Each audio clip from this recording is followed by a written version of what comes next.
Long, long ago, deep in the forest, there was a hidden village where tiny creatures lived. They called themselves Smurfs. They were good.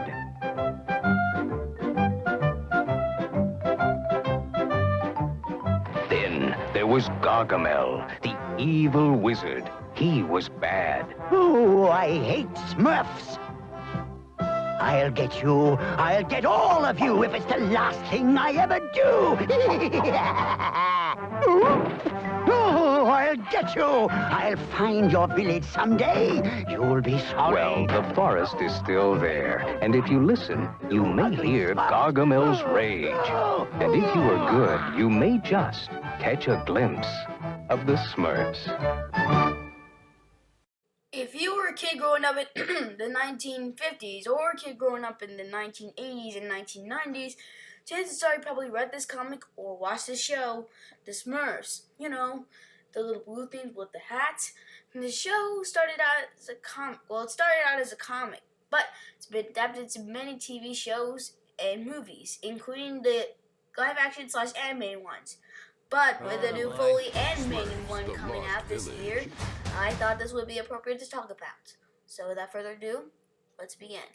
At the time we came up with the idea for the Smurfs, Pale was the creator, artist, and writer of the Franco-Belgian comic series titled Johan et Perrot, set in Europe during the Middle Ages, including elements of sword and sorcery. Johan serves as a brave young page to the king, and Perrot functions as his faithful, if boastful and cheating, midget sidekick. In 1958, Spirou magazine started to publish the Johan et Perrot story, La Flûte à Six Trous. The adventure involved them recovering a magic flute, which required some sorcery by the wizard Omnibus.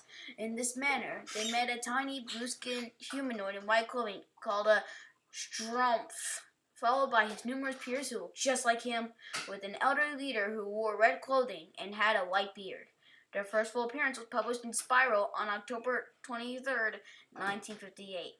The characters proved to be a huge success, and the first independent Smurf story appeared in Spirou in 1959, together with the first merchandising. The Smurfs shared more adventures with Johan and Perrot, got their own stories, and all subsequent publications of the original story were titled La Flûte à Six Strumpf.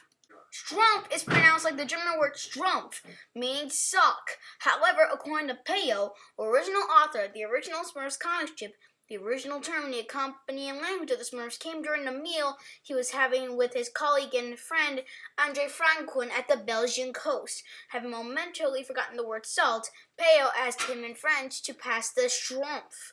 Franquin jokingly replied, "Here's the Strumpf.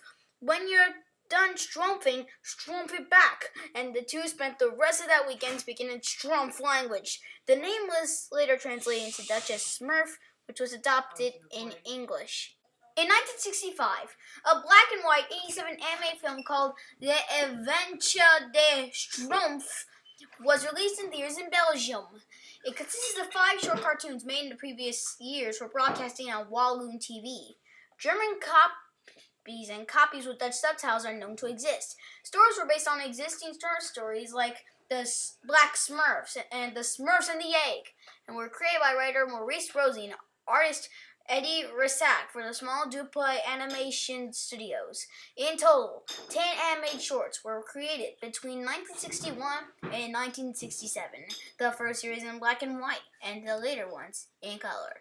In 1976, La Flûte à Six Trous was released. Michael Legrand provided the musical score to the film. The film would be released in the United States in 1983 in an English-language dubbed version titled The Smurfs and the Magic Flute. A few more full-length Smurfs films were made, most notably The Baby Smurf and Here Are the Smurfs, created from episodes of the Hanna-Barbera television cartoon series. Sony Pictures had announced plans to begin a trilogy of live-action computer-animated Smurfs films, with the first film released on July 29, 2011. The project had been in various stages of development since 2003. In June 2008, it was announced that Columbia Pictures and Sony Pictures Animation had acquired film rights from La Fig Belgium.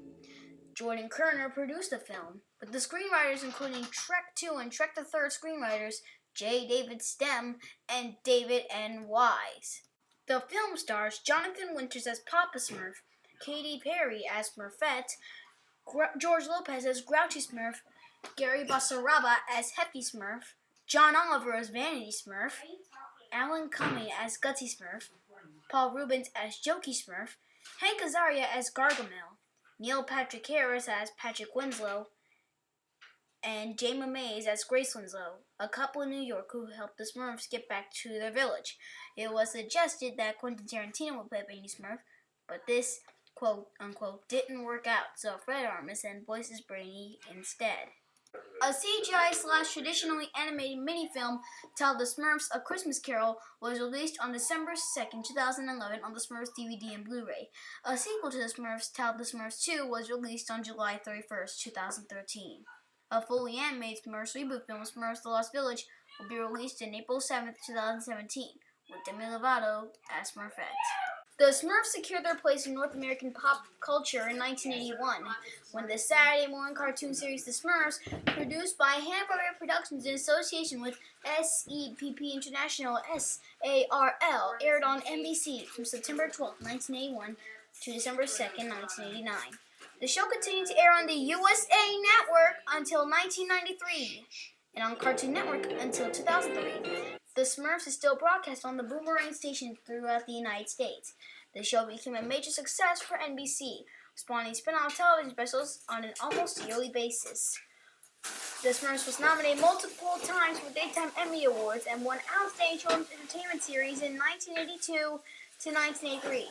Smurfs television show enjoyed continued success until 1990.